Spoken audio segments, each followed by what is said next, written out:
Jadi teman-teman, di Kutab kita, tempat belajar kita ya, dan semoga Allah segera angkat wabah ini, dan semoga kita segera Allah izinkan kita untuk belajar di Kutab, langsung bertatap muka, belajar menulis, belajar membaca ya. Tapi teman-teman sudah bisa membaca dan menulis, alhamdulillah. Tapi memang Kutab itu tujuannya adalah kita belajar membaca dan menulis. Setelah bisa tumbuh kepada hati kita kecintaan membaca dan menulis, kemudian pada akhirnya kita menulis dan mampu menulis teman-teman ya. Akhirnya kita mampu menulis dengan kalimat kita sendiri, atau kalau kononi sekarang meringkas ya, meringkas apa yang disampaikan uminya, kemudian teman-teman ringkas itu dengan cara menulis. Keahlian menulis teman-teman ya, pada akhirnya adalah keahlian menulis. Dan teman-teman, Umi pernah dapat nasihat dari seorang guru Umi dulu waktu kuliah, bahwa kepandaian kita dalam menulis ya, itu tergantung dengan banyaknya kita membaca. Jadi begitu teman-teman ya. Jadi menulis ini memang tujuan dari Kutab, dan bukan hanya Kutab teman-teman, tapi ternyata ini adalah yang Allah perintahkan kepada kita ya. Membaca dan menulis adalah perintah dari Allah Subhanahu wa taala. Teman-teman tahu yang pertama kali turun ayat Allah Subhanahu wa taala kepada Rasulullah SAW adalah terkait membaca ya, membaca. Apa ayatnya? A'udzubillahi minasyaitonirrajim. Bismillahirrahmanirrahim. Iqra bismi rabbikal ladzi khalaq ya. Iqra. Iqra itu apa artinya teman-teman? Bacalah ya. Jadi Allah menurunkan ayat pertama kali terkait perintah membaca ya. Jadi kita ini memang umat yang membaca teman-teman, umat yang cinta dengan ilmu ya. Cinta dengan ilmu itu apa buktinya? Membaca ya, membaca insyaallah ya. Kemudian ada satu surah yang menunjukkan kepada kita menulis, ada di juz 29. Teman-teman tahu? Ayo apa? Ya, artinya pena ya. Al-qalam ya, al-qalam. Al-qalam artinya pena. Pena itu untuk apa? Untuk menulis insyaallah ya. Jadi kita ini umat yang membaca dan menulis teman-teman ya. Kita bisa buktikan ya karya-karya para ulama ya, para ulama tentang membaca dan menulis. Nih di depan Umi contohnya ini ya. Depan Umi ini banyak contohnya kitab-kitab bahwa para ulama itu mencintai membaca dan menulis. Dan kitab-kitab ini dengan izin Allah sampai kepada zaman kita, padahal mereka menulisnya ratusan tahun yang lalu ya. Ini contohkan ya, kita mulai dari tafsir ya. Ini ada kitab tafsir, ada kitab hadis ya, ada kitab syarah hadis teman-teman, ada kitab fikih ya, ada kitab fikih ya. Nah lihat, pertama dari tafsir ya. Tafsir adalah penjelasan untuk Al-Quran ya, Al-Quran. Ini tafsir Ibnu Katsir.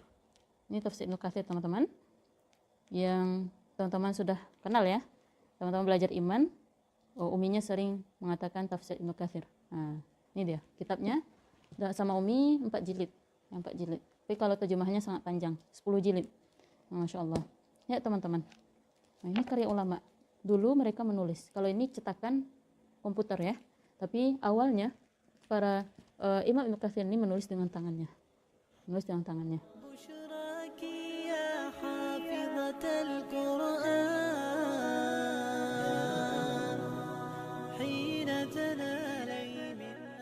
Tapi sebelum menulis, dia pasti membaca dulu, mengkaji dulu, barulah beliau mengadakan karya ini. Yang kedua, kitab hadis ya, kitab hadis.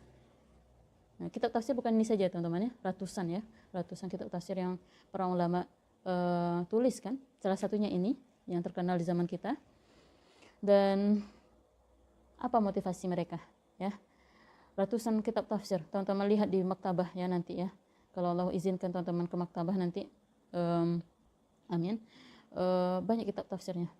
Apa mereka? Padahal sebenarnya kalau udah ada yang nulis satu kan udah cukup lah itu gitu kan. Tapi mereka tetap menulis sampai zaman ini, tetap ada yang menulis kitab tafsir, tidak berhenti. Kenapa teman-teman? Karena Al-Quran itu luas, maknanya sangat banyak.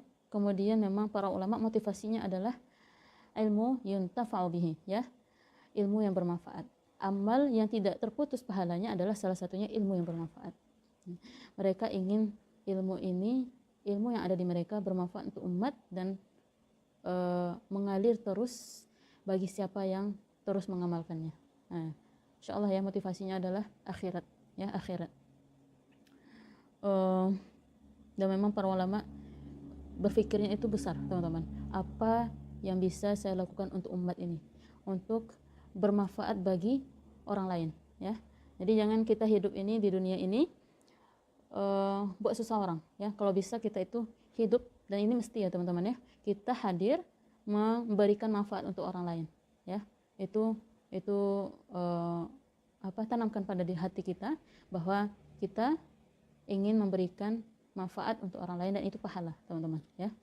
Nah, apalagi nulis ilmu, ya, nulis ilmu, jika orang mengamalkan terus, pahalanya akan terus mengalir kepada yang mengajarkannya. Nah, itu teman-teman. Imam Ibnu Katsir ini wafat tahun 774 Hijriah.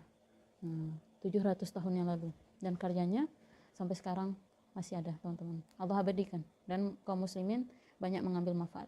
Nah, kemudian yang kedua, Sahih Imam Al-Bukhari. Nah, ini teman-teman ngafal hadis ya, Rawahul Bukhari. Nah, ini dia.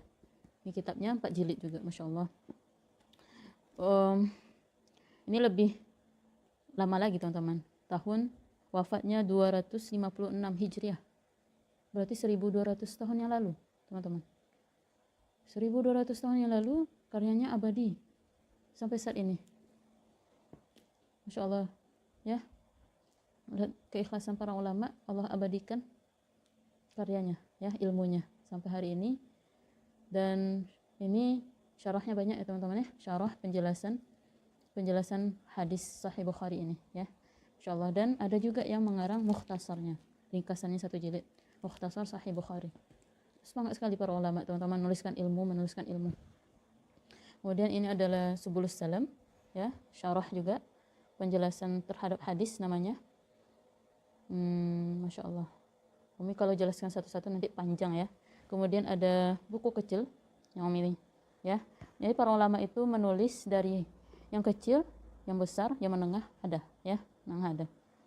Ini ada matan Safinatun Najah. Ini tentang fikih ya teman-teman ya. Ini matannya, ini penjelasannya 2 dengan pengarang yang berbeda. Nah, ada Nailur Roja, ada Kasyifatus Saja, ya. Nah, padahal satu yang dijelaskannya, tapi ini banyak syarahnya teman-teman, termasuk juga yang lainnya. Kenapa teman-teman? Itu tadi, ya, mereka ingin menebarkan ilmu yang bermanfaat, ya. Meskipun sudah ada yang sebelumnya mengarang atau menulis ya, dengan sesuai dengan keilmuannya, tapi tetap motivasi menebarkan ilmu itu ada pada mereka, para ulama kita rahimahumullah, ya. Jadi mereka tidak mau kalah